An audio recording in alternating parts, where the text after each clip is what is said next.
Caitlin Clark last night finished up one of the most remarkable years of basketball playing in in quite some time.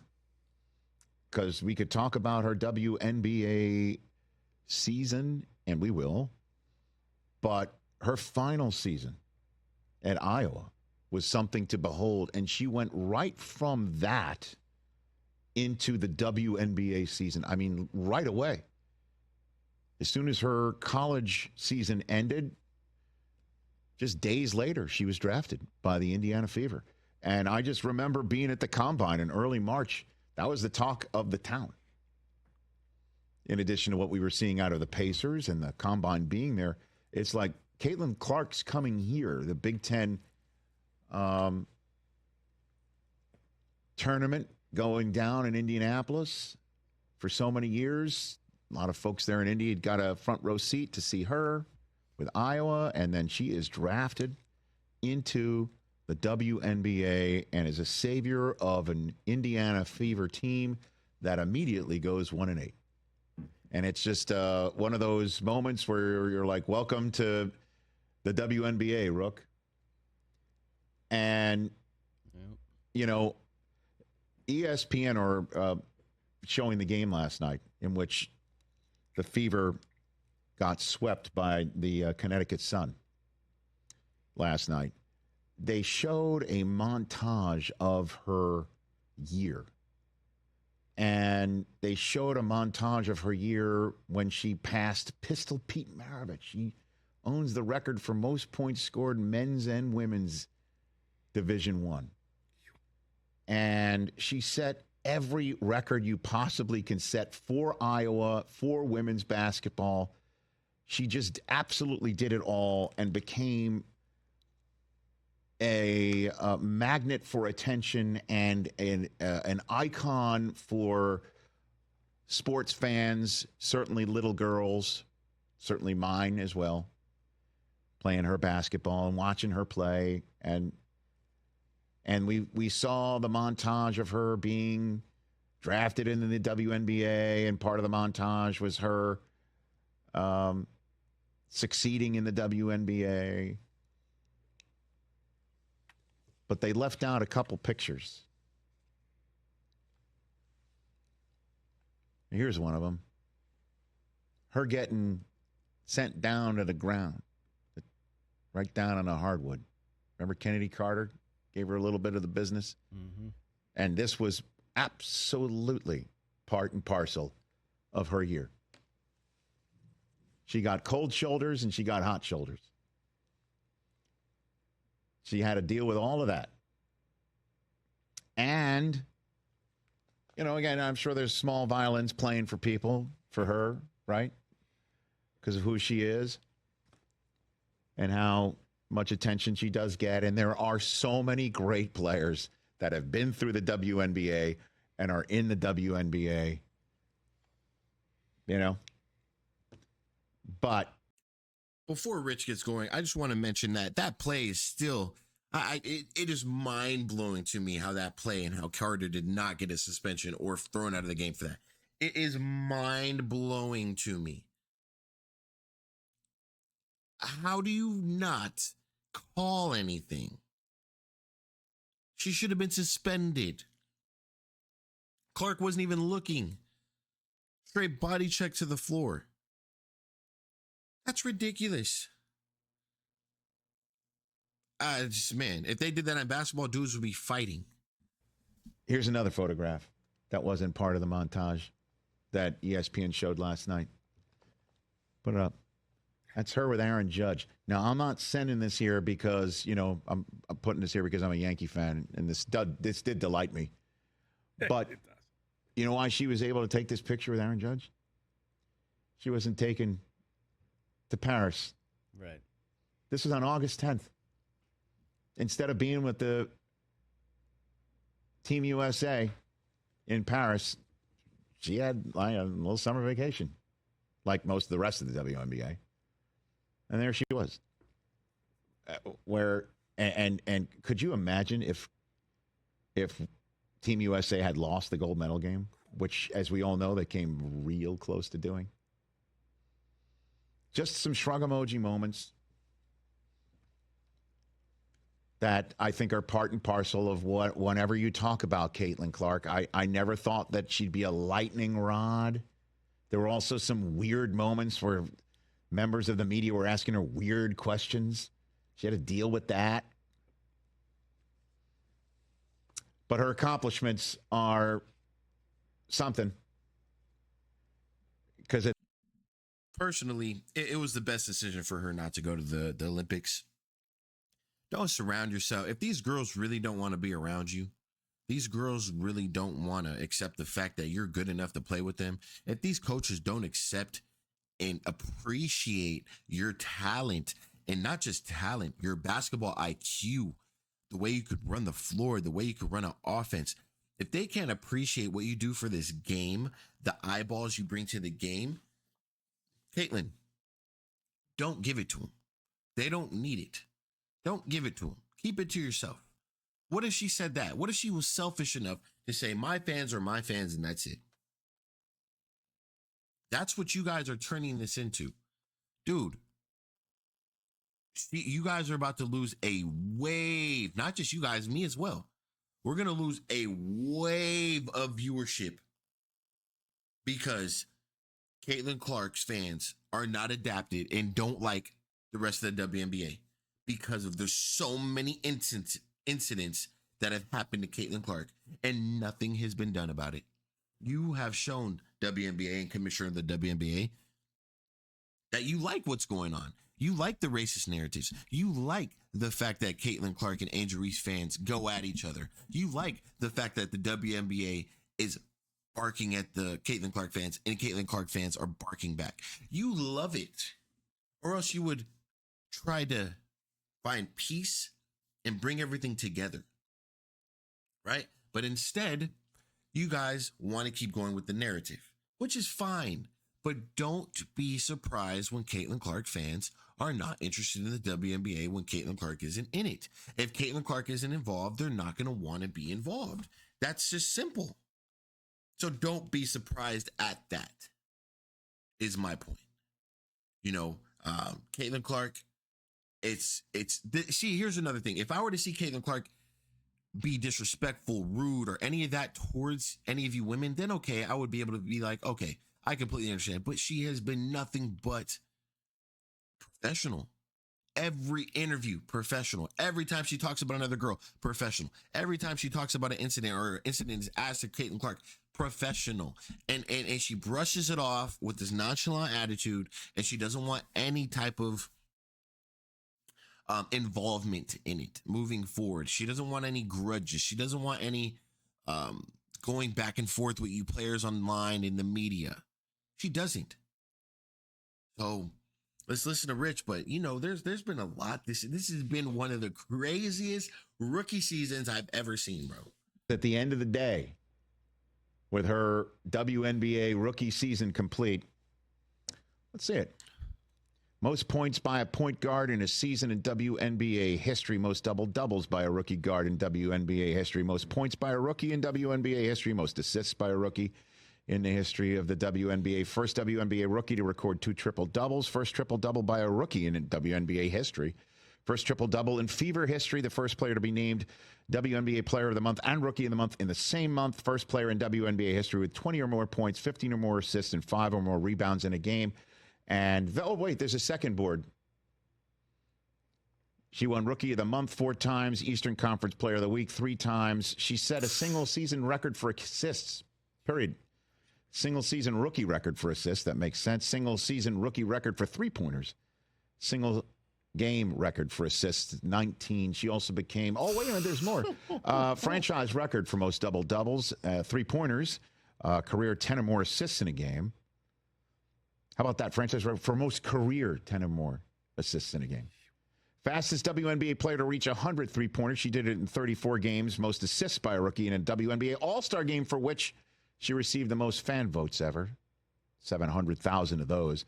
Fastest player to reach 350 points and 150 assists to start a season, regardless of years in the league. Wow.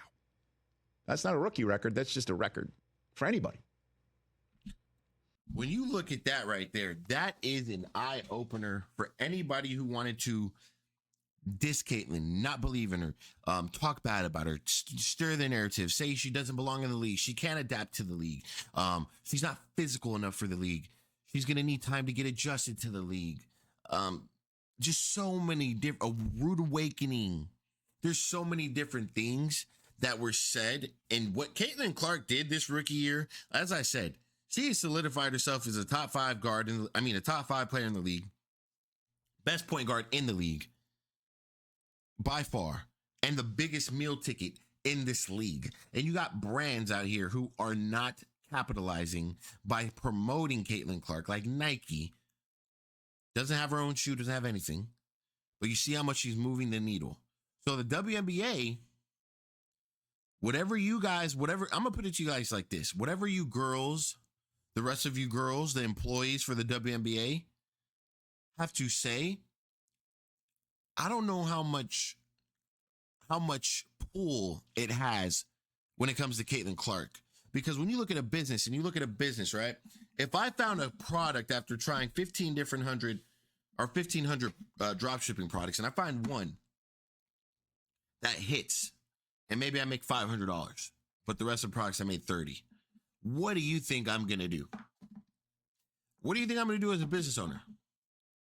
After watching that and looking at that chart, this is my number 1 player right here, number 1 marketable player, and number 1 player for the future. So everything you girls are saying about Caitlyn Clark, just remember, the owners of the WNBA hear everything, and it's going to be your word versus her word. You're just lucky she hasn't came out and said anything crazy, or else things could be different once she opens her mouth. Pause. We could then say that this was on top of, and I could list all of her senior season records at Iowa. All the Iowa stuff, yeah. Don't want to do that. One of the greatest years of basketball with work put in by anybody ever. You know, I mean, I understand it's about championships and rings and whatever, and she didn't come away with one in either level. I understand that. I get it. And this doesn't denigrate, South Carolina's accomplishments or whoever wins the WNBA championship this year. I don't think it denigrates anybody. I understand I'm not spending 8 minutes to start an hour on the show about the greatness of other players in college or the professional circuit. And I understand that people will say, pay more attention to the other folks. Pay more attention. Like, she couldn't do it herself. As I tweeted out last night, I thanked Caitlyn Clark for the next level basketball play of 2024. And I got back, she didn't do it herself. Her teammates. It's just, okay. Right. LeBron has teammates. Jordan had teammates. I understand. Kobe had teammates. But she also did it with the spotlight on her at a very young age. Fame is hitting this young lady's life. Yep. And very, very rarely. That's one thing I want to talk about. People don't understand the pressure that Caitlyn Clark has. Caitlyn Clark, yes, she's a rookie. She's a rookie point guard. She's not a rookie guard, shooting guard. She's a point guard. She is responsible for that team. Everything that team does revolves around Caitlyn Clark. The pace, the flow, everything. Caitlyn Clark is responsible for that team. Caitlyn Clark has the pressure, the expectations, the hate, the constant defensive pressure that no other guard really gets. No other guard really gets guarded like Caitlyn Clark. Open your eyes. Be realistic with yourself. They don't like her. They want to prove that she's not that good when she's in town and the fans are there. So you got to take that into consideration with Clark. She deals with a lot. Seriously. Did I see a misstep or something that I wouldn't want to show my daughter? Literally every step of the way, it's just like, watch her, watch how she plays, watch how she handles her business. By the way, first rookie in postseason WNBA history to have 25, 5, and 5 in a game. She did that last night. They came so close to forcing a third game. But they're done. And this is what Caitlin Clark had to say. It sounds like she's out of gas. You can kind of imagine she would be. It's been a long year. No, she played the full game. And I think the game before she played the full game, if maybe a couple minutes out. You know what I mean? Yeah, been a long year. This is what she had to say. Yeah, it's definitely different for me. This we're not going to listen to. We already did. If you Without guys her in haven't it. seen her post game, go check it out. It's on one of my channels, probably Game Day Uncut. But yeah, check it out. Great speech from her. And yeah, she's probably burnt out, bro. The traveling, the this, the teammates, the narratives, the media. You got to understand, she gets the most media coverage than anybody in the league. I'm talking about media, like questions, interviews. Yeah. So that's a lot. That's a lot. You know, and hopefully there is a residual effect of viewership because they deserve it. It's a fun watch, man. I'll tell you, this year, but was fortunate to take, you know, the fam to the Rose Bowl with Michigan and Alabama, and, you know, taking my kids to various other events throughout the year. You know, went to a couple baseball games straight up with Coop. Going to go to Chiefs and Chargers later this week. Very fortunate to go with the kids. The reason why I'm bringing this all up is Susie and I were fortunate to take Taylor. You were there that night, Mike. Yeah. You had a front row seat, man. It was amazing. When L.A. versus Indiana in the Downtown Hoops Dojo. And it was Caitlin Clark's first visit to Los Angeles. And she didn't have a very good night at all for the first 3+ quarters. A lot of missed threes. Her teammates were turning it over when she was just hitting them in the hands with some remarkable passes. But she wasn't playing crisp basketball. And then she made 2 threes at the end and they won it. Place went nuts. They went nuts. I think your friend Ashton was there too, right there, center court, right? Yep. You know, 2 very famous Iowans. So, and the place was sold out. There wasn't a seat to be had. Wasn't a seat to be had in crypto. And Del Tufo is taking creepy pictures of Oh, her. That's true. Yeah, no, that's true too. Oh man, that's definitely one thing I want to do. I definitely got to check out some games when she gets down here. When she gets down here, I expect, I'm probably gonna have to buy my tickets early for the schedule next year, and just take a gamble and see if she's gonna be playing, whatever. I'm just gonna have to take a gamble. I'm sure I could sell the tickets if needed, but I definitely want to go to a game, if not a couple. Caitlin Clark, man, somebody you definitely want to go see in person. Definitely go check her out, watch her game, and just understand how the crowd really travels for Caitlin Clark. And not just travels too. She just has fans everywhere. It's not like she only has fans in Iowa. I'm sure she has fans in Connecticut, in your backyard. I'm sure. So, Caitlin Clark, man, it's going to be a memorable year. Everything she's accomplished this year, it's been nothing short of historical. And as Rich stated, hopefully it's retaining. Hopefully it's residual viewership that returns next year for the WNBA, as stated, because they do deserve it. And if anything, just clean up a little bit of stuff, get some better referees. And this league, man, it is exciting. It is exciting to see girls go at it. It is exciting to see competitive basketball. That All-Star in Team USA game, Olympic game, that was amazing. That was amazing. So for me, I would love for the viewership to retain next year. And let's see, we got some other players coming out of college. I'm not going to say they're making a huge impact like Caitlin Clark, but there are a few names out there, especially Paige. Paige is on her way. And Paige and Caitlin have history together. Those are great teammates and great friends. And they play together. Played with each other together. And that's just another person who could help grow the league. And then we got another person, then another person. And then hopefully there's some way that these girls who have been in the WNBA can capitalize with the fan base and start to pull your own fans in your own city. And let's really grow this thing to where it needs to be. And you guys should deserve higher pay if you guys get your act right, and Caitlin Clark is going to be the one to make that pay higher. That's just the truth. No matter what you think. Caitlin Clark's a ticket, man. So the season came to an end. It will not be forgotten. It will not stop here. Caitlin Clark will not be playing basketball for a little bit, but it will not stop here. There's going to be news. There's going to be a lot of things out there that need to be shown and said. And yeah, man, I appreciate the season. I appreciate the growth and everything that I got to witness. I really wish the season was longer. That's how much of a viewer I am and how important this league has been to me as far as watching it grow.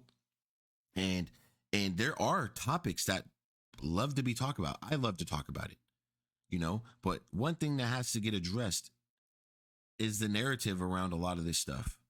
It's starting to become I'm going to support you because you're going against Clark thing. And it shouldn't be that way, man. Just compete, have fun, enjoy each other, and help each other grow. Help each other grow. These fans, the only way to stop it is if you guys unite and come together and show that you guys have some type of relationship. If not, it's never going to stop. It's never going to end. You guys are professional athletes, and maybe that's just what it is. So, he got about like a minute left. Let's hear what he has to say. Sorry, Mike. Amazing. Anyway, But you were just want to say that and say again on behalf of girl dads and on behalf of fans of basketball, and again, it's such an infused lightning rod conversation for whatever reason. I understand we're paying attention to somebody who got bounced in the playoffs. I get it. But the attention she brought to the sport and the attention that she brought to a women's league and a women's side, if you will, of the sport is just, I think, hopefully going to have a residual effect for years to come. Yeah. That's another thing, man. The fans, the girls who look up to Caitlin, the girls, when I'm constantly at the gym and they're talking to each other and I hear them, if one's hooping, oh, Caitlin Clark. It's bigger than what you guys think, man. The fans, the girls, the little girls, the parents, the ones who actually support the league and buy things and jerseys and everything that has to do with them, the merchandise. You got to take that for accountability too. Like, that is important to all of you guys. Without them, without Caitlin's fans, you guys wouldn't be growing. The league wouldn't be growing. You wouldn't even be getting viewership that you have. It'd be the same old thing. So, like Stephen A said, like Rich said, start to be thankful for what Caitlin Clark has done for the game, and hopefully it retains. I don't think it was the best year. It was a rocky year just in general for the league. A lot of narratives and things going back and forth. A lot of just nonsense with the rookie of the year stuff. Should have never been like that. And I think that's where the league failed a little bit. Hopefully it doesn't tarnish it. And I already feel like it has, because I already see fans how they're saying, I'll see you next year.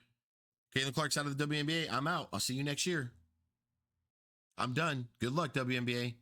Watch your viewership tank. I'm done. I'm out of here. They're pretty much boycotting because of what you guys did not do to protect Caitlin Clark. And all of the incidents where we thought it was personal and you did nothing about it. So, look, man, it's your boy, C. O'Connor. I appreciate you guys, man. I'll be back with some more content. Shout out to Rich. If you haven't, make sure you guys check him out. I'm sure you guys know who Rich is, man. It's one of the GOATs in the game.